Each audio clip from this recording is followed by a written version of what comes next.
All right. Did I overreact with my Arch Manning FutureCast? Well, first of all, when you and I'm assuming they've cut this up in a previous into a couple of different videos. As a Batman fan and as an Alfred fan who has this famous quote about some people like to watch the world burn, when I was watching the Aggies melt down over the weekend, another thing I was hitting refresh was people reacting to your Arch Manning crystal ball and what that overreaction was. FutureCast, excuse me, FutureCast. Ooh, sorry, it's little. It's a pay money to 24/7 if we're not careful. Oh, okay. my bad. FutureCast, my bad. Sorry, props. It's an interesting thing. I don't think you are out of bounds and overreacting to project Arch to Texas, right? I mean, I think it's fair to say Texas is in the lead. I think it's fair to say that over things that we reported, and not just because someone else, another website put in a prediction, whatever, and you were quote unquote following it. We've been reporting for the longest time about Texas being in the lead. So, I don't believe that was the genesis of what your prediction was at all. It was funny because I wrote a month ago that if Texas doesn't vomit on itself, that they're going to get Arch. Mm-hmm. And I realized this week, people don't remember that. Yeah. So I was like, I guess I better put it in the FutureCast, because I literally wrote a column a week ago that for me kind of represented a FutureCast of sorts. Like, I'm literally saying they are the favorite if they don't throw up on themselves and get that nice, pretty like sweater covered in vomit. Like, they should win. And I don't know. Can I tell you? Can I make a confession? Go for it. I have, over the course of the last, like 5 or 6 months, I have come so close to putting an Arch Manning to Texas FutureCast in and pulled back. On the day of the Oklahoma game, I had it queued up in the first half when Texas was rolling.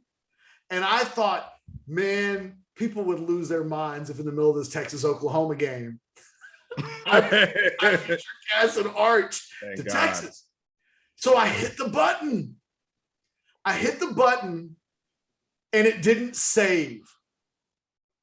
And I was like, well, that feels like a sign. That was the universe saving you, dude. I'll tell you what, I'll wait till the game's over and then I'll do it. And then Texas lost the game. And never have I ever felt so good about my internet being faulty or the rivals' technology being faulty than I was that day when I almost FutureCasted Arch Manning in the middle of the Texas OU game to Texas. Can you imagine what life would have been like for me? Had I done that day? You would have been the ultimate jinx of jinxes. I would have been canceled. Yeah. Oh, yeah. The cancel culture, cancel OB. That's what it would like. I would be working at HEB right now. Jason might be working at a bar somewhere. Like, OB would be done, right? If you had done that. You know what it's like? It's like those stories you hear about the person who was late for the plane and then the plane like crashed or something. And they're like, my gosh, like what happened if I had been on that plane? And they're trying to get through the doors. And then they're like, you can't get in. And that's like the person, that's what you became. Like, you became that person. I've never told anybody that story before. That's pretty amazing. Because in real time, it seemed really stupid. Like, once it was over, it was like, what was I thinking? Why would I put my neck out like that? Like, why would I, even if I thought it, like, why would I risk whatever? Like, and in the end, the only thing that kept that from happening was a failed glitch, either in my internet or rivals. Something happened. I submitted it and it didn't save. And I was like, I wonder if that's an omen. I'll wait, right? I'll just wait. That's a sign. And Oklahoma came back and won that game. And I was like, it never happened. we're just not going to talk about that. So now that we know that happened, so then the question becomes, what made you put in the FutureCast over the weekend? Clearly it's sent. Well, I think that it was a matter of people always asking about where you think Arch is going to go. And I felt like after I wrote that column a month ago where, let me make sure that the headline of the column was kind of a giveaway, which was Arch will be a Horn if UT doesn't blow it. Like that was literally the headline. I feel like the headline screams what my thoughts are on the recruitment, that they're in tremendous shape. They need only not to mess it up. And then a month later, it was like if you didn't have the FutureCast in, it's like it didn't happen. Mm-hmm. And I realized that this week when a writer from another site put it in, and people were like, oh, he's gone out and made a big prediction. And I was like, well, he's not saying anything that anybody else hasn't said. And what the other thing that happened, I had FutureCast withdrawal. Like I did hundreds of FutureCasts last year. Like I got addicted to FutureCasting. Mm-hmm. But on signing day, I had like 70 FutureCasts that were decided in a matter of hours. And I had forgotten some of the things that I had FutureCast. And you FutureCast a guy because you think he's going to make a decision, and then he waits 6 months, and then you forgot that you put in a FutureCast for the guy. So by the time signing day came and gone, I didn't want to do another FutureCast. If you look, let me see. I think that's the first FutureCast that I've put in since signing day. Wow. So I just was going through some burnout, and I didn't want to touch a FutureCast. And then it was like, okay, it's time. It's time. So it was just like a comment. It wasn't nothing from an Intel standpoint changed. I mean, our Intel, most of which you've accumulated in recent months, remains the same. I think it was feeling a little bit better about, I don't know, putting an exclamation mark on the thought that already existed. And you can see, like, put it in the FutureCast doesn't change anything that I've said, but suddenly people feel different about it. It's strange how people react to those things. It's very fascinating because, I was trying to think of an equivalent, and, let's say, Kuiper puts out a mock draft, for instance, right? But, he's got mock draft, like a bunch of different ones, right? So there's 1.0, 2, and by the time you get there, there's probably like a bunch of different revisions, and it kind of is what it is, and everything changes, right? And I was trying to think of what, from a prediction standpoint, gets people as fired up and as geeked up. And I don't know what the comparison would be, Ketch, to a FutureCast, because when that thing happens, I mean, Ketch, there's a Twitter handle, and I feel bad I don't know the name, but essentially they take the crystal balls and FutureCast, and that's their whole thing, is what the predictions are, and they've got a good number of followers. I have to look it up just to text crystal_ball. Okay, yes. And so they put all the 24/7 rivals, I'm assuming on 3, like all the predictions they put in there. And how many followers do they have, Ketch? Do you have it in front of you? What's this, like 3? Like creeping up on 12 grand. I mean, that's pretty good for for content that you don't have to really put together, for aggregating everyone else's predictions. That shows how interested that people are into that stuff. So yeah, it's the excitement over one, FutureCast or, upset, and like it's for me, it's just watching it. It's something that I don't do, but just watching. the reaction to it, I don't, like I said, I don't know if there's an equivalent in sports to it. Maybe there is, and so if there is, someone put it in the comments. I just can't think of it offhand. Yeah, it's really hard. There's nothing else that I do that is scrutinized quite as much. It's just, it's a strange thing. And the thing is, if you're wrong, people want to act like you jinxed something. Yes. What's interesting. Suddenly I'm a witch, Anwar, with magical powers that has the ability to control the future based on my magic. And that's what I try to tell people. When people get really upset about it and they're like, you're a jinx. And I'm like, okay, just to be clear, you think I have magic powers. Am I a sorcerer or a wizard? You can call me a jinx, but you have to acknowledge that I'm one of those things.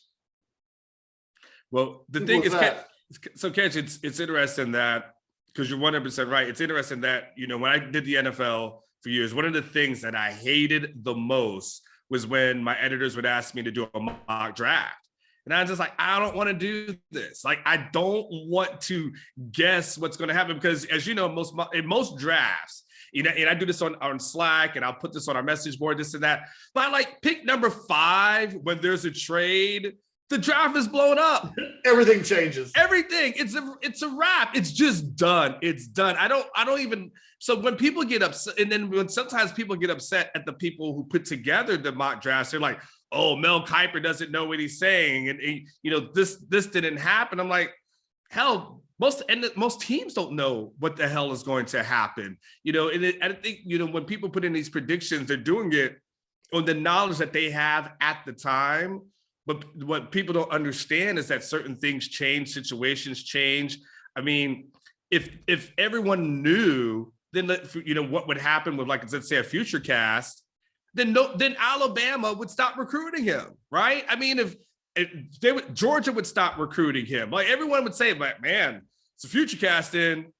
Guess we got to stop." But people keep going because things can happen, things change. Think about like Kelvin Banks is a great example, right? If Texas stops recruiting him and they're like, "Well, he's going to Oregon, I guess it's a wrap," he doesn't end up here. So, there's things that happen that you're based on it, but that you have the knowledge at the time, and then things change. And so, for instance, your FutureCast is based off the knowledge that you have, as of today. But if Arch decides that he wants to wait until the season, and, for whatever his reasons are, and all of a sudden things start changing, you have to understand, people, if you change it, then you're changing with the information that you have later. But yes, the belief that you said it, so now it either must happen or you're just an amazing jinx. I'm not quite sure that's just how this thing works. I'm not quite sure the magic of recruiting. I think I'll tell you the magic of recruiting. You just segued me into what will be my final point. The thing about Arch Manning, and even Quinn Ewers to a certain extent, but I really think this is about Arch Manning. To believe that Arch is going to come to Texas allows Texas fans to really forget about 5 and 7. They're able to live in this fairy world where if they get Arch Manning, that must mean things are going in the right direction and that Texas is going to win under Steve Sarkisian, because the football didn't actually do that. So, that was 3 months ago that Texas finished off, or 4 months ago, so they didn't qualify for a bowl game. It was 4 months ago that it finished off its worst season since like 1956, 6-game losing streak. All of that angst that existed from week to week, Arch allows people to somewhat mostly forget about that, well, the future is going to be great, even if the past wasn't. And I just don't, that dream feels so good. It's like being in the Matrix. When I watch the Matrix and I'm like, oh, they're eating he thinks he's eating a steak dinner, but what he's really doing is like, he's in a bubble, he's got tubes in him, and aliens are feeding off of like his brain activity. Like, I think I'd just rather have the steak. At that point, reality isn't always the most fun. And what the magic of recruiting is, it allows you to turn non-fun things into fun things, even when they're not tangible, even when you can't. Arch Manning's not yet a Texas Longhorn, but to live that dream allows you to imagine a world where Texas matters so much more in the realm of college football than they really do right now. I mean, they're a nothing in college football right now. They didn't make a bowl game. They haven't won a conference championship in over a decade. They're not putting players into the NFL. Now, do you understand the magic of recruiting? It is the ultimate shell game for fan bases who are losing and want to believe that the losing is eventually going to end. That's what Arch represents. Because if you get Arch, surely you're going to win. And if you get Arch, surely that means you're not going to be terrible. Texas was terrible last year, and they might still get Arch. Those two things aren't as intertwined as I think people think they are. But I think there's a direct correlation behind why one thing currently exists the way that it does. It's a survival skill. It's done out of necessity, because you can either daydream about Arch, or you can go back and watch you can go back and watch the highlights of that Kansas game, or you can go back and watch Iowa State or the second half of Oklahoma, or any number of moments from Arkansas. There are any number of moments from last year where it's like, oh, the light flashed on, and it's not a pretty portrayal yet. That's the beauty. The magic of recruiting is it keeps dreaming alive when reality suggests maybe you should wake up. I can't even add to that, Ketch. That's a good way to close. Look, for myself, oh, by the way, I doubt my son or my daughter will watch this video, but happy birthday. Today is officially their 8th birthday. Oh, yeah. This world 8 years ago. Wow. Today. That's crazy. All I got to say is a birthday party with about 15 8-year-olds has me having my level of respect for second grade teachers can't be higher. Can't be higher, because I was in charge of 15 of them for 2.5 hours on Friday night. Dude, I think first, just about anyone in elementary school, but I think second, third grade, when they start like developing and getting personalities, and some of them start becoming little shits and everything like that thing. Yes, like you totally 100 respect. You know, our kids used to go to the same school when you lived in Cyprus. When parents would go on campus, you would go there too. And I was always in awe on how the kids would like walk very silently down the hallways. And I'm like, and you know, they would bark out an instruction, and the kids would repeat it back and not say stuff. I'm like, how the hell did they train these kids like this? Because yes, Ketch, when you get them on their own, oh my God. Yeah, Hendrix at 8 is officially at the age where he thinks he knows more than I do about everything. Everything.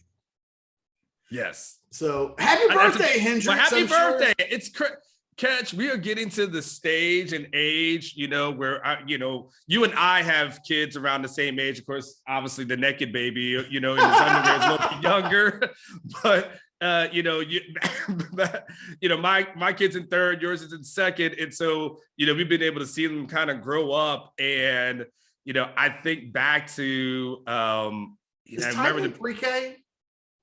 He'll be in the fall. He'll be, you know, so we're getting close there. And I think back to the pictures, Ketch, of who was the one, which one had the helmet on? Hendrix had the helmet on for the longest time. And then like now I see the pictures and I'm just like, I'm in awe, you know. It's just, I look at mine, and you know, and Facebook does this, Ketch. They'll show you memories from before. Your iPhone will show you memories. You know, I don't know how the hell it does it, but the iPhone will show you memories. And yeah, you're seeing your kids grow up, especially as twins, by the way. I don't know if everyone knows that twins has been just fascinating to watch. So you guys enjoy the rest of your Monday. I got to go be birthday dad for a pair of brand new spanking 8-year-olds who expect to be impressed on their birthday. Like that party was a couple of days ago. What have you done for me lately? I'll be singing Janet Jackson today. And I will need my products from the Rogue Shop 100. So thank you to the Rogue Shop for being therogueshop.com for being the Monday sponsor of the Monday Overreaction show. Believe me, I will partake in your product today. Otherwise, I will lose my mind. For Anwar Richardson and myself, thank you guys for hanging in and watching us like go off in about 1,800 different directions. It's a Monday. You guys know what's what. We'll do it again tomorrow. Later.